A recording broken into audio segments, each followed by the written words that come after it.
That's my race car. I scanned it, pulled every suspension pivot point off the scan, built a model that moves the way the real one moves. Then I put my own sensors on it, ran a lap at Southern Raceway, and played the real data back through the model. That's the lap. That's what my suspension actually did. Here's the question I got stuck on. When you come off the track, the way you describe what your car did is how it felt. Then 4 guys give you 4 different opinions and you go change something. Those guys are usually right, by the way.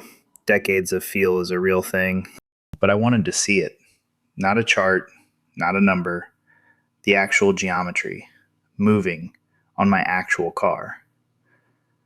So could I build a model of my car from my car and drive it with data from a real lap? Scan, model, data. Let's start with the scan. This is an Einstar structured light 3D scanner. You wave it over your parts and it builds a dense point cloud of the real geometry, not what the blueprint says, what's actually bolted to the car.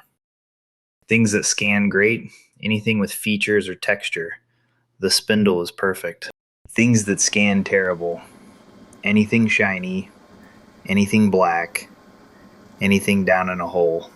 There's a whole art to this involving scanning spray, reference markers, and swearing. That's part 1 done. But a scan isn't pickup points. A scan is a mesh. Millions of triangles. Beautiful. Useless. What you need are hard points, the XYZ coordinates of every joint the suspension pivots around. So I wrote the tool to do it directly. Click on the model to drop a pickup point, then nudge it in X, Y, and Z until it's where it belongs. That nudge is the whole game. A scan gives you a surface, and what you actually want is the center of a pivot. That's part 2. Those hard points go into a kinematic model, and once they're in there, I can do this. That's the upper ball joint. That's my camber curve, changing in real time as I move it. Same with caster. That's the question I couldn't answer any other way. What does moving this do to that? A 1/4 inch on a ball joint, is that nothing or is that huge? Sometimes the answer is way more than you'd think. And the reason I trust what it's telling me is what's under it, a constrained kinematics solver. Not a lookup table, not a curve fit out of a textbook. The control arms are rigid links of fixed length. The joints are real constraints. And for any ride height, there's exactly one position that satisfies all of them, which is just a fancy way of saying it does what your suspension does. The parts can only go where the geometry lets them. It solves left and right independently, which matters enormously on a dirt car because nothing about your setup is symmetric. Per corner travel, Ackermann, and roll center migration all fall out of the same solve. This demo is on closedloopracing.com now.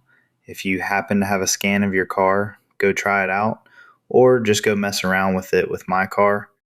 Parts 1 and 2 done. Now something to move it with. Shock position off shock pots at each corner. Wireless nodes sending it back.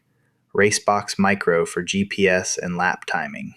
It exports to MoTeC i2, and the GoPro runs right next to the traces. Spike in the data, look left, see what caused it. So that's all 3. Scan gave me the geometry, model knows how it moves, data knows how it did move, put them together.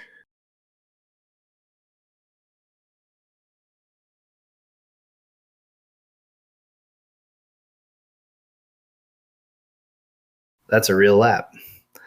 Same lap from the seat. I told you I don't fully know what this is for yet. Here's the direction. Right now the model knows position, where everything is every moment of the lap. What it doesn't know is load. So I'm building a load stick, load cell, S-beam to characterize spring load against travel. Then the model can estimate what the spring's pushing with at any point on the lap. That's what's on the bench right now. Did it make me fast? Not yet. Maybe not ever. But it is pretty sick, and that's really my main goal. My main goal is to blow up. If you are a suspension data expert, tell me what I should be looking for. Dash scan, telemetry boards, both coming. Waitlist for the telemetry stuff is in the description.